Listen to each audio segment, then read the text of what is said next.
സമ്പത്തും കീർത്തിയും ഒന്നിച്ചു തരും മഹാലക്ഷ്മി അഷ്ടകത്തെക്കുറിച്ചാണ് പറയുന്നത്. ആർക്കും സമ്പന്നരാകാം. നിത്യവും ജപിക്കേണ്ട മന്ത്രമാണ്. സമ്പത്ത്, കീർത്തി, സമൃദ്ധി തുടങ്ങിയ ഭൗതിക എല്ലാ സൗഭാഗ്യങ്ങളും നൽകുന്ന ദേവതയാണ് മഹാലക്ഷ്മി. വിഷ്ണു പത്നിയായ മഹാലക്ഷ്മിയെ ഭജിച്ചാൽ, ഭക്തിപൂർവ്വം ഭജിക്കുന്നവർക്ക് ദാരിദ്ര്യമകന്ന് സമ്പൽ സമൃദ്ധി കൈവരും. മഹാലക്ഷ്മിയെ സ്തുതിക്കുന്ന അനേകം മന്ത്രങ്ങളും സ്തോത്രങ്ങളും ഉണ്ടെങ്കിലും വളരെയധികം പ്രാധാന്യമുള്ളതും ശക്തിമത്തായതുമായതാണ് മഹാലക്ഷ്മി അഷ്ടകം. ഈ മന്ത്രം നിത്യവും ജപിക്കുക. മഹാലക്ഷ്മിയുടെ 8 ഭാവങ്ങളാണ് മഹാലക്ഷ്മി അഷ്ടകത്തിലുള്ളത്. ഈ സ്തോത്രം സ്തുതിക്കുന്നത് ധനലക്ഷ്മി, ധാന്യലക്ഷ്മി, ധൈര്യലക്ഷ്മി, ശൗര്യലക്ഷ്മി, വിദ്യാലക്ഷ്മി, കീർത്തിലക്ഷ്മി, വിജയലക്ഷ്മി, രാജലക്ഷ്മി എന്നിവരാണ് അഷ്ടലക്ഷ്മിമാർ എന്ന് പറയുന്നത്. നിത്യേനയുള്ള ഈ ജപം കൊണ്ട് സർവ്വ ഐശ്വര്യം നേടാൻ ഇതിലൂടെ സാധിക്കും. ദാരിദ്ര്യ ദുഃഖ ശമനം, സമ്പത്ത്, സർവ്വ ഐശ്വര്യവും വന്നു ചേരും. എല്ലാ തരത്തിലുള്ള ഇല്ലായ്മകളും പോരായ്മകളും ദൗർഭാഗ്യങ്ങളും മാറുന്നതിന് ഈ മന്ത്രം നിത്യവും ജപിക്കാം. വിദ്യാവിജയവും തൊഴിൽപരമായ നേട്ടങ്ങളും കുടുംബ ഐശ്വര്യവും സമൃദ്ധമായ ധനലാഭവും താനേ വന്നു ചേരുന്നതാണ് ഈ 8 മന്ത്രങ്ങളും. നിത്യവും രാവിലെയും വൈകിട്ടും ദേഹശുദ്ധി വരുത്തി കുറഞ്ഞത് 8 തവണയെങ്കിലും ജപിക്കുക. മഹാലക്ഷ്മിയുടെ ചിത്രത്തിന് മുന്നിൽ നെയ്വിളക്ക് തെളിയിച്ച് ജപിക്കുന്നത് കൂടുതൽ ഫലസിദ്ധി ലഭിക്കും. കൂടാതെ ദീപാവലി, വെള്ളിയാഴ്ച തുടങ്ങിയ ദിവസങ്ങളിലെല്ലാം ജപിക്കുകയാണെങ്കിൽ ഇരട്ടി ഫലം ലഭിക്കും. ജ്യോതിഷത്തിൽ സമ്പത്തിൻ്റെയും വസ്ത്രാഭരണങ്ങളുടെയും വാഹനത്തിൻ്റെയും എല്ലാ തരത്തിലുമുള്ള ഭൗതിക ക്ഷേമ ഐശ്വര്യങ്ങളുടെയും കാരകൻ ശുക്രനാണ്. ശുക്രന്റെ അതിദേവതയാണ് മഹാലക്ഷ്മി. മഹാലക്ഷ്മി ഭജനം കൊണ്ട് ശുക്രന്റെ ഫലദാന ശേഷി വർദ്ധിക്കുകയും ശുക്രദശയോ ശുക്രാപഹാരമോ ഒക്കെ ഉള്ളവർക്ക് തീർച്ചയായും ജപിക്കേണ്ട മന്ത്രമാണിത്. നിത്യവും ജപിക്കുക. മന്ത്രം ഇതാണ്. ആദ്യ മന്ത്രം ധനലക്ഷ്മിയെക്കുറിച്ചുള്ള സ്തുതിയാണ്. നമസ്തേസ്തു മഹാമായേ ശ്രീപീഠേ സുരപൂജിതേ ശംഖചക്ര ഗദാഹസ്തേ മഹാലക്ഷ്മി നമോസ്തുതേ. അതിനർത്ഥം ഇതാണ്: ശംഖ്, ചക്ര, ഗദ ഇവ കയ്യിൽ ധരിച്ച് സിംഹാസനത്തിൽ ദേവന്മാരാൽ സേവിക്കപ്പെട്ടിരിക്കുന്ന മഹാമായയായ മഹാലക്ഷ്മിയെ ഞാൻ സ്തുതിക്കുന്നു. ധനലബ്ധിയാണ് ഇത് ജപിക്കുന്നതിൻ്റെ ഫലം.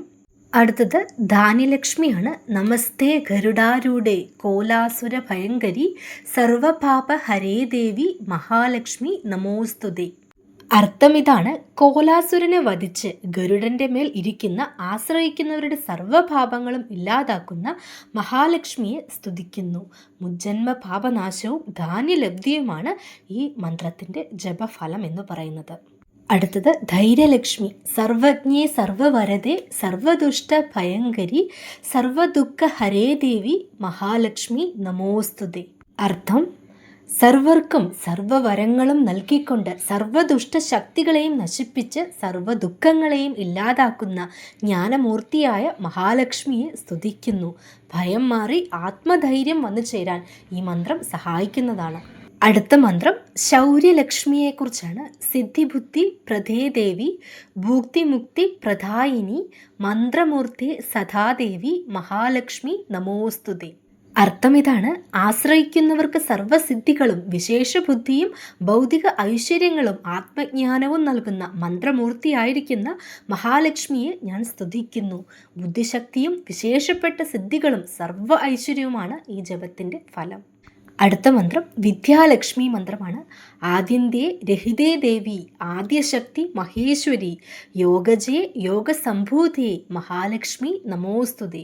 അർത്ഥം ഇതാണ്: അനാദിയും അനന്തവുമായി കാലദേശങ്ങളാൽ സ്പർശിക്കപ്പെടാതെ യോഗമായ ശക്തിയായിരിക്കുന്ന മഹാലക്ഷ്മിയെ സ്തുതിക്കുന്നു. വിദ്യാവിജയമാണ് ഈ ജപത്തിൻ്റെ ഫലം. അടുത്ത മന്ത്രം കീർത്തിലക്ഷ്മി മന്ത്രമാണ്. സ്ഥൂല സൂക്ഷ്മ മഹാരൗദ്രേ മഹാശക്തി മഹാധരേ മഹാപാപഹരേ ദേവി മഹാലക്ഷ്മി നമോസ്തുതേ. അർത്ഥം: സ്ഥൂലവും സൂക്ഷ്മവും വിശ്വമാകെ നിറഞ്ഞിരിക്കുന്ന മഹാപ്രകൃതി ശക്തിയായി ഏത് മഹാപാപത്തെയും സംഹരിക്കാൻ കഴിവുള്ള മഹാലക്ഷ്മിയെ സ്തുതിക്കുന്നു. പാപശമനവും സൽകീർത്തിയുമാണ് ഈ മന്ത്രം ജപിക്കുന്നതിൻ്റെ ഫലം. അടുത്ത മന്ത്രം വിജയലക്ഷ്മി മന്ത്രമാണ്. പത്മാസന സ്ഥിതേ ദേവി പരബ്രഹ്മസ്വരൂപിണി പരമേശ്വരി ജഗന്മാതേ മഹാലക്ഷ്മി നമോസ്തുതേ. അർത്ഥം ഇതാണ്: പത്മാസനത്തിൽ ഇരുന്ന് സാക്ഷാൽ പരബ്രഹ്മസ്വരൂപിണിയായി സർവചരാചരങ്ങളുടെയും മാതാവായി വിളങ്ങുന്ന മഹാലക്ഷ്മിയെ ഞാൻ സ്തുതിക്കുന്നു. സർവവിജയമാണ് ഈ മന്ത്രത്തിൻ്റെ ഫലം എന്ന് പറയുന്നത്. അടുത്തത് രാജലക്ഷ്മി മന്ത്രമാണ്. ശ്വേതാംബരധരേ ദേവി നാനാലങ്കാരഭൂഷിതേ ജഗൽസ്ഥിതേ ജഗന്മാതേ മഹാലക്ഷ്മി നമോസ്തുതേ. രാജലക്ഷ്മി മന്ത്രത്തിൻ്റെ അർത്ഥം ഇതാണ്: വെളുത്ത വസ്ത്രവും പലവിധമായ ആഭരണങ്ങളും അലങ്കാരങ്ങളുമായി ജഗത്തിൻ്റെ മാതാവായി എങ്ങും നിറഞ്ഞു നിൽക്കുന്ന മഹാലക്ഷ്മിയെ ഞാൻ സ്തുതിക്കുന്നു. അധികാരവും പ്രൗഢിയും പ്രതാപവും എല്ലാമാണ് ഈ മന്ത്രത്തിൻ്റെ ജപത്തിൻ്റെ ഫലം എന്ന് പറയുന്നത്. അപ്പം നമ്മൾ ഇന്നത്തെ വീഡിയോയിൽ മഹാലക്ഷ്മിയെ സ്തുതിക്കുന്ന 8 മന്ത്രങ്ങളെക്കുറിച്ചാണ് പറഞ്ഞത്. മഹാലക്ഷ്മി അഷ്ടകം. ഈ 8 മന്ത്രങ്ങളും നിത്യവും 8 തവണ ജപിക്കുന്നത് അത്യുത്തമമാണ്. 8 തവണ ജപിക്കാൻ സാധിച്ചില്ലെങ്കിലും ഒരു തവണയെങ്കിലും സന്ധ്യാദീപം കൊളുത്തിയിട്ടാണെങ്കിൽ ആ സമയത്ത് നാമം ജപിക്കുമ്പോൾ ഒരു തവണയെങ്കിലും ഈ 8 മന്ത്രങ്ങളും ജപിക്കുക. അമ്മ മഹാലക്ഷ്മി ദേവിയുടെ അനുഗ്രഹം കൂടെ തന്നെ ഉണ്ടാകും. കടബാധ്യതകൾ, പ്രശ്നങ്ങളെല്ലാം മാറിക്കിട്ടും. ദേവിയുടെ അനുഗ്രഹത്താൽ സമ്പത്തും സർവ്വ ഐശ്വര്യവും വന്നു ചേരും. അപ്പോൾ ഇന്നത്തെ വീഡിയോ ഉപകാരപ്പെട്ടു എന്ന് തോന്നുകയാണെങ്കിൽ ലൈക്ക് ചെയ്യാനും ചാനലൊന്ന് സബ്സ്ക്രൈബ് ചെയ്ത് സപ്പോർട്ട് ചെയ്യാനും മറക്കരുത്. അപ്പോൾ എല്ലാവർക്കും മഹാലക്ഷ്മിയുടെ അനുഗ്രഹം ഉണ്ടാകട്ടെ എന്ന് പ്രാർത്ഥിക്കുന്നു. നന്ദി, നമസ്കാരം.